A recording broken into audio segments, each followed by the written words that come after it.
Bonjour à tous! Dans cette vidéo, nous allons voir comment nous pouvons faire des statistiques à une variable avec Python et nous allons utiliser la version EduPython. Je vous propose donc la situation suivante. On va analyser les résultats des 24 élèves d'une classe. Leurs notes sont regroupées dans le tableau ci-dessous. On a bien 6 colonnes, 4 lignes, donc 24 valeurs. Nous allons donc pouvoir utiliser EduPython pour calculer certains indicateurs statistiques. Nous pouvons donc ouvrir la fenêtre EduPython. Sous EduPython, j'ai donc ouvert un nouveau fichier avec le modèle lycée. Je vais créer ici une variable que j'appelle valeur et qui va être une liste. Je mets donc entre crochets. Dans cette liste, je vais rentrer toutes les valeurs de mon tableau.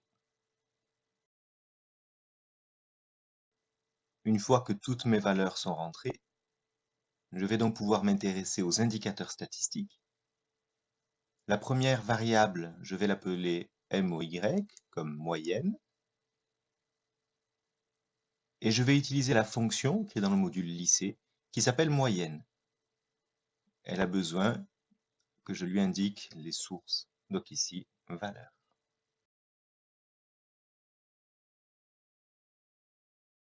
Je veux maintenant que la valeur de la moyenne s'affiche dans la console Python. J'utilise donc l'instruction print. Je veux qu'il affiche le texte « La moyenne est 2 » et qu'il ajoute à ce texte la valeur de la moyenne. J'utilise donc ici la fonction str qui va convertir la valeur de la moyenne en texte. Je peux donc ensuite lancer le programme en appuyant sur la flèche verte. La valeur de la moyenne, c'est ici affichée. De la même manière, je vais calculer l'étendue avec une nouvelle variable que j'appelle étendue et qui va calculer ici le maximum de ma série, donc max valeur moins min valeur.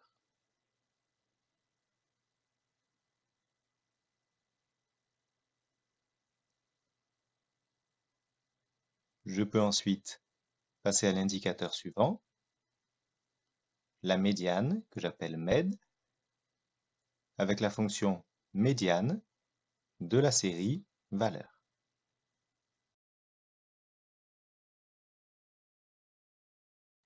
Je m'intéresse ensuite au quartile, tout d'abord le premier quartile que j'appelle Q1, avec la fonction quartile, qui demande ici bien sûr la variable, donc ici valeur, et ensuite je vais rentrer le rang du quartile, c'est-à-dire ici 1. Je vais faire la même chose pour le troisième quartile, que je vais appeler Q3, égale quartile de la série valeur, et c'est le troisième quartile, donc je donne ici l'indice 3. Il y a enfin l'écart type, que j'appelle écart t, avec la fonction égale écart type. Alors attention, il y a ici un seul t, écart type, de la variable qui est ici ma série valeur.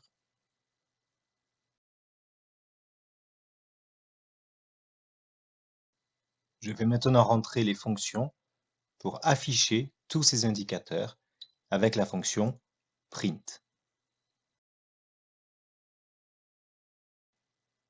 J'exécute ensuite mon script qui va m'afficher tous les indicateurs attendus. La moyenne, l'étendue, la médiane, le premier, le troisième quartile et enfin l'écart type. Je n'ai donc plus qu'à recopier toutes ces valeurs.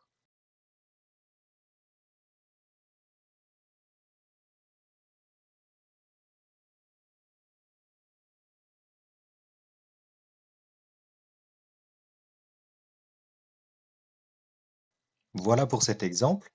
Nous pouvons donc passer à la situation suivante. Souvent, les résultats seront présentés dans un tableau de forme valeur effectif, comme celui que je vous présente. Nous allons donc utiliser Python pour traiter cette situation. J'ouvre ici le même script que précédemment et je veux modifier certaines lignes. Tout d'abord, je vais effacer toutes les valeurs rentrées et je vais utiliser une nouvelle variable que je vais appeler effectif, qui est encore sous forme de liste, donc avec les crochets. Je vais donc tout d'abord remplir les listes, la liste valeur ainsi que la liste effectif, et dans un deuxième temps, je vais modifier l'ensemble de mes fonctions.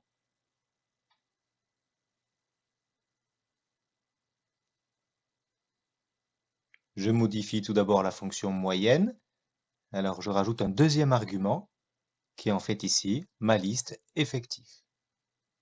De la même manière, je modifie la fonction médiane en rajoutant l'argument effectif, la fonction quartile